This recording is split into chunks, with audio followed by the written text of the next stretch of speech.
Online betting బాగోతాలను బయటపెట్టి hero అయిన ప్రపంచ యాత్రికుడు అన్వేష్ కొద్ది నెలల్లోనే జీరో అయిపోయాడు. భారతదేశాన్ని అందులోనూ హిందూ దేవుళ్లను దూషిస్తూ అతను చేసిన వీడియోలపై అందరి నుంచి ఆగ్రహం వ్యక్తమైంది. అంతవరకు ఎవరైతే అతనికి సపోర్ట్గా నిలిచారో ఒక్కసారిగా దూరమయ్యారు. చాలామంది ఫాలోవర్లు అతని సోషల్ మీడియా ఖాతాలను అన్ఫాలో చేశారు. సుమారు 10 లక్షల మందికి పైగా సబ్స్క్రైబర్లు అన్వేష్ను అన్ఫాలో చేసినట్టుగా తెలుస్తోంది. ఇదే విషయమై అన్వేష్ చేసిన వ్యాఖ్యలపై హైదరాబాద్లో కూడా కేసులు నమోదయ్యాయి. అన్వేష్ వీడియోలు మత విద్వేషాలు రెచ్చగొట్టేలా ఉన్నాయంటూ హైదరాబాద్ సిసిఎస్ పోలీసులు ఆందోళన వ్యక్తం చేశారు.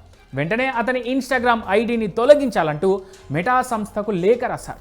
పోలీసుల అభ్యర్థనను పరిశీలించిన మెటా అన్వేష్ ఇన్స్టాగ్రామ్పై బ్యాన్ విధించింది. ఇప్పుడు ఇన్స్టాగ్రామ్లో అన్వేష్కు సుమారు 1.8 మిలియన్ ఫాలోవర్స్ ఉండేవారు. అయితే హిందూ దేవుళ్లకు వ్యతిరేకంగా వీడియోలు చేసిన తర్వాత ఆ సంఖ్య కాస్త 1.3 మిలియన్స్కు తగ్గింది. ఇప్పుడు ఏకంగా ఇన్స్టాగ్రామ్ అతని అకౌంట్పై బ్యాన్ విధించింది. ఇన్స్టాలో అన్వేష్ ఐడి చెక్ చేస్తే జీరో కనిపిస్తోంది. అలాగే ఫీడ్ కూడా మాయమైపోయింది. ఆ మధ్యన అన్వేష్ తన ప్రపంచ యాత్రను ఆపేస్తున్నానంటూ ఓ వీడియోను రిలీజ్ చేశారు. ఇప్పటి వరకు యూట్యూబ్ వీడియోస్ ద్వారా తాను సంపాదించింది చాలు, కొత్త వాళ్లకు అవకాశం ఇస్తున్నానని అందులో వెల్లడించారు. తన దగ్గర ఉన్న డబ్బు చాలని, ఇక ప్రజా సమస్యలపై పోరాడతానని చెప్పుకొచ్చాడు.